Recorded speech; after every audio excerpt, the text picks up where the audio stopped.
جائیں اس کے بعد آ جاتی ہے سورۃ النصر.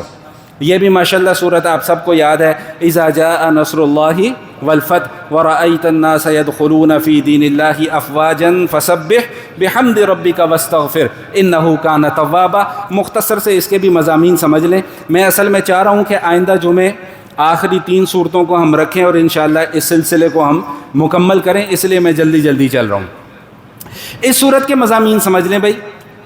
سب سے پہلے تو یہ سمجھ لیں کہ یہ صورت مدنی دور میں نازل ہوئی ہے. مدنی دور سب کو ماشاءاللہ پتہ ہے کہ جو ہجرت کے بعد والا جو زمانہ ہے. اور یہ بات یاد رکھیے گا کہ حضور علیہ الصلاۃ والسلام پر نازل ہونے والی صورتوں میں یہ آخری صورت ہے. یعنی یہ آخری صورت ہے جو مکمل حضور علیہ الصلاۃ والسلام پر نازل ہوئی. اس کے بعد چند آیات اور نازل ہوئیں لیکن پھر کوئی صورت مکمل طور پہ نازل نہیں ہوئی. اور اس صورت کا مضمون جو ہے وہ کیا ترجمہ ماشاءاللہ آپ سب کو یاد ہے کہ اذا جاء نصر اللہ والفتح. وہ وقت یاد کرو جب اللہ کی مدد آ گئی اور فتح آ گئی. وَرَأَيْتَ النَّاسَ يَدْخُلُونَ فِي دِينِ اللَّهِ أَفْوَاجًا. آپ دیکھیں گے لوگوں کو کہ وہ اللہ کے دین میں فوج در فوج داخل ہو رہے ہیں. فَسَبِّحْ بِحَمْدِ رَبِّكَ وَاسْتَغْفِرْ. اب محبوب آپ کا مشن مکمل ہو چکا ہے، آپ کا کام مکمل ہو چکا ہے، لہٰذا آپ اللہ کی تسبیح بیان کریں، تحمید بیان کریں اور استغفار کریں. اِنَّهُ كَانَ تَوَّابًا. وہ توبہ کو قبول کرنے والا ہے. جس وقت یہ صورت نازل ہوئی تو صحابہ کرام نے بڑی خوشی کا اظہار کیا کہ بھائی زبردست کام ہو گیا، اب تو دین کا غلبہ ہو جائے گا، لوگ دین میں داخل ہونا شروع ہو جائیں گے. لیکن جو چند ایک بزرگ صحابہ تھے نا وہ خاموش ہو گئے. وہ سمجھ گئے کہ اس صورت میں اصل میں پیغام کیا دیا جا رہا ہے. اور وہ پیغام کیا دیا جا رہا تھا کہ اب رسول اللہ صلی اللہ علیہ وسلم کا کام چونکہ مکمل ہو گیا ہے، اب لہٰذا ان کا دنیا سے جانے کا وقت آ چکا ہے، رخصت کا وقت آ چکا ہے. چنانچہ ایک روایت میں آتا ہے کہ حضرت عمر رضی اللہ تعالی عنہ جب اکابرین کی مجلس لگا کرتی تھی، بزرگ صحابہ جب اکٹھے ہوا کرتے تھے تو ان میں وہ سیدنا عبداللہ ابن عباس رضی اللہ تعالی عنہما کو بھی بٹھایا کرتے تھے. تو بعض حضرات نے تھوڑا سا ناگواری کا اظہار کیا کہ ہم سارے بابے بابے بیٹھے ہوئے ہیں، آپ اس چھوٹے سے بچے کو ہمارے درمیان میں لا کر بٹھا دیتے ہیں. تو حضرت عمر رضی اللہ تعالیٰ عنہ نے فرمایا کہ میں بلا وجہ اس کو یہاں پر لا کر نہیں بٹھاتا. اب میں تم سے ایک سوال کرتا ہوں، اس سوال کا جواب دو، پھر یہ بھی تمہیں اس سوال کا جواب دے گا. سوال یہ ہے کہ یہ جو سورۃ النصر ہے اذا جاء نصر اللہ، اس میں اللہ نے پیغام کیا دیا ہے؟ یہ حضرت عمر پوچھ رہے ہیں ان صحابہ سے، بزرگوں سے، کہ اس میں اللہ نے پیغام کیا دیا ہے؟ سارے خاموش. تو پھر فرمایا عبداللہ ابن عباس رضی اللہ تعالیٰ عنہ کہ آپ بتائیں کہ اس میں اللہ تعالیٰ پیغام کیا دے رہے ہیں. تو فرمانے لگے کہ اس میں اللہ تعالیٰ پیغام یہ دے رہے ہیں کہ جناب رسول اللہ صلی اللہ تعالیٰ علیہ وآلہ وسلم کا مشن مکمل ہوا، اب ان کا اس دنیا سے جانے کا وقت آ گیا. فرمایا اس لیے میں اس کو تم لوگوں کے درمیان میں بٹھاتا ہوں کہ جو قرآن کی ان آیات کو اس نے سمجھا وہ تم لوگ نہیں سمجھ سکے. تو یہ تو اس کا مختصر سا خلاصہ تھا کہ بھئی یہ حضور علیہ الصلاۃ والسلام کے اس دنیا سے جانے کا پیغام تھا. اور چونکہ وہ مرحلہ اب مکمل ہو چکا تھا، فتح مکہ ہو چکی ہوئی تھی، فتح مکہ قریب تھی، اور فتح مکہ کے بعد جو ہے وہ حضور علیہ الصلاۃ والسلام 2 یا 2.5 سال جو ہے وہ صرف اس دنیا کے اندر حیات رہے. تو اس کی گویا کہ ایک پیش گوئی کر دی گئی تھی کہ بھئی اب یہ کام جو ہے وہ نمٹ گیا ہے، سمٹ گیا ہے، لہٰذا اب آپ کا کام یہ ہے کہ اب آپ رجوع الی اللہ کریں.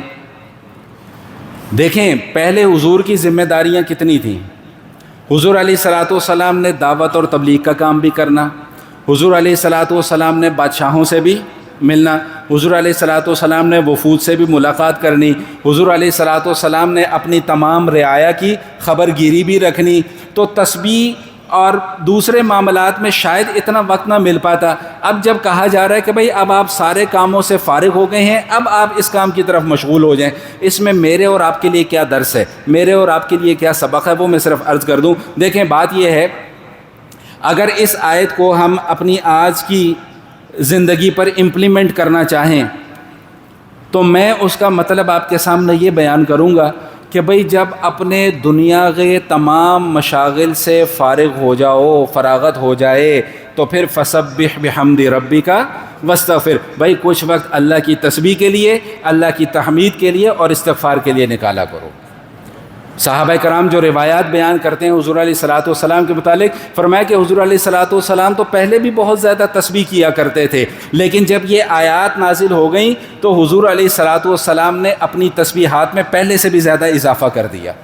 استغفار تو پہلے بھی حضور کیا کرتے تھے، لیکن جب یہ آیات نازل ہو گئی تو استغفار میں مزید کیا کر دیا بھائی؟ اضافہ کر دیا۔ بھائی دیکھیں، ایک جملہ میرے ساتھ مل کر کہیے گا، کیا حضور کو استغفار کی ضرورت تھی؟ کس کے لیے ہو رہا ہے؟ مجھے اور آپ کو سمجھانے کے لیے ہو رہا ہے، مجھے اور آپ کو سکھلانے کے لیے ہو رہا ہے۔ حضور فرماتے ہیں میں دن میں 70 مرتبہ سے بھی زیادہ استغفار کرتا ہوں۔ تو بھائی میں اور آپ کس کھیت کی مولی ہیں بھائی؟ ہم تو ان کے امتیوں کے امتیوں کے امتیوں کے غلاموں کے غلاموں کے غلاموں کے پاؤں کی خاک کے بھی برابر نہیں ہیں۔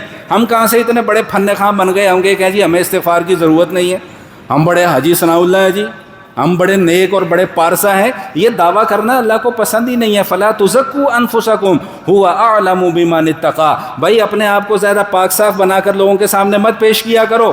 هو اعلم بمن اتقى، وہ جانتا ہے کہ اس کے دل کے اندر کتنا تقوی موجود ہے۔ تو بات سمجھ میں آ گئی کہ نہیں آ گئی؟ تو یہ اس صورت کے مضامین تھے۔ اس صورت سے متعلق ایک واقعہ ہے بڑا زبردست، وہ میں آپ کو سنانا چاہوں گا۔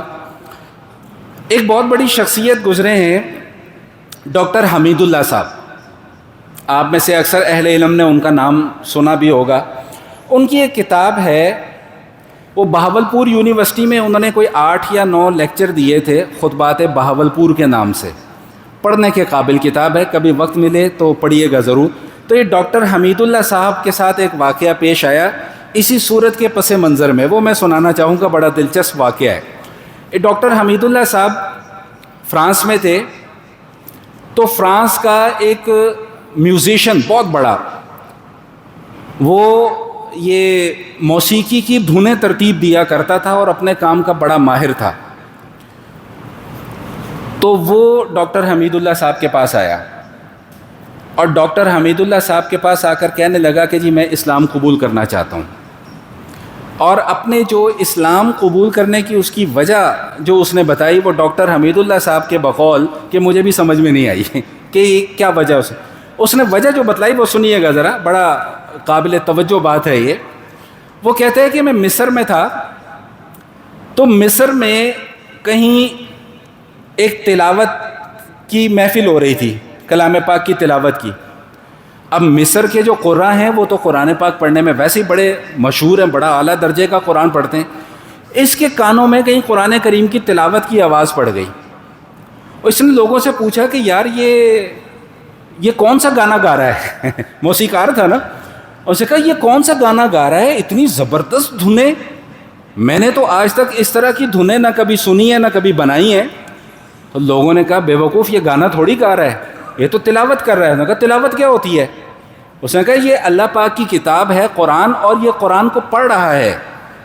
تو وہ کہنے لگا کہ یار جس اللہ نے اتنی زبردست دھن، وہ ابھی بھی اپنی لے میں ہی بات کر رہا ہے، اتنی زبردست دھنیں ترتیب دی ہیں، تو اس کا کلام کیا ہوگا، میں اس کو پڑھوں گا۔ چنانچہ اس نے کچھ تھوڑا بہت پڑھنا شروع کیا، اس کا دل بدل گیا، وہ ڈاکٹر حمید اللہ صاحب کے پاس آیا، اسلام قبول کر لیا۔ اب وہ کہنے لگا کہ جی میں نے یہ جو قرآن کے جو عربک ٹیکسٹ ہے نا، یہ میں نے سیکھنا ہے۔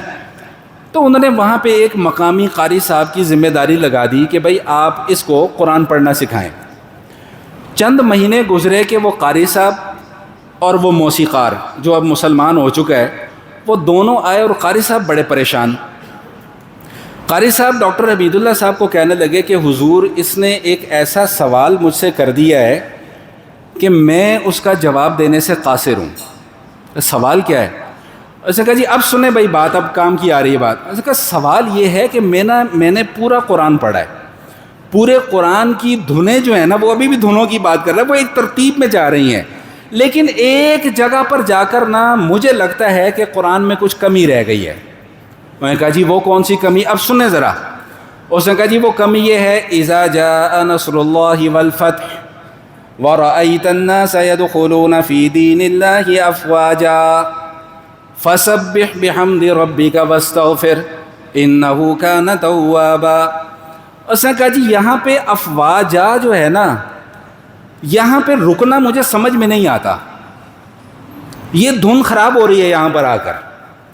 اب وہ ڈاکٹر حمید اللہ صاحب خود پریشان کہ یار ایسا کون سا قاری ہے جو موسیقی کو بھی جانتا ہو اور تجوید کو بھی جانتا ہو. کہتے ہیں اللہ تعالیٰ نے میرے دل میں اچانک ایک بات یہ ڈال دی اور مجھے اپنے بچپن کے قاری صاحب یاد آ گئے کہ جنہوں نے ہمیں یہ بتایا تھا کہ بھئی سورۃ النصر کی جب بھی تلاوت کرنی ہے تو کیسے کرنی ہے. آج آپ بھی اس تلاوت کو درست کریں اور لطف اندوز ہوں. وہ کہتے ہیں آئندہ جب بھی سورۃ النصر کی تلاوت کرو تو اس طرح کرنی ہے. اذا جاء نصر اللہ والفتح ورأيت الناس يدخلون في دين الله افواجا فسبح بحمد. اچھا جب قاری وہ ڈاکٹر حمید اللہ صاحب نے اس کو یہ پڑھ کر سنایا نا وہ چھلانگے مارنے لگا. وہ لکھا ہوا ہے ڈاکٹر حمید اللہ صاحب نے کہ وہ کمرے میں ناچنا شروع ہو گیا. بس بس بس بس بس بس اب سارا مسئلہ حل ہو گیا, یہاں پہ رکنا بنتا ہی نہیں تھا. پھر ڈاکٹر حمید اللہ صاحب نے بتایا کہ بھائی ہمارے استاد نے ہمیں بتایا تھا کہ افواجن کے اوپر جو ہے وہ تھوڑا سا غنہ ہوگا اور اگلی آیت کے ساتھ اس کو ملا کر پڑھا جائے گا. وہ کہتا ہے بس اب میری ساری کی ساری دھنیں جو ہیں وہ ترتیب میں آ گئیں. تو یہ اس صورت کے پس منظر میں ایک دلچسپ واقعہ تھا, وہ میں نے آپ حضرات کے سامنے بیان کر دیا.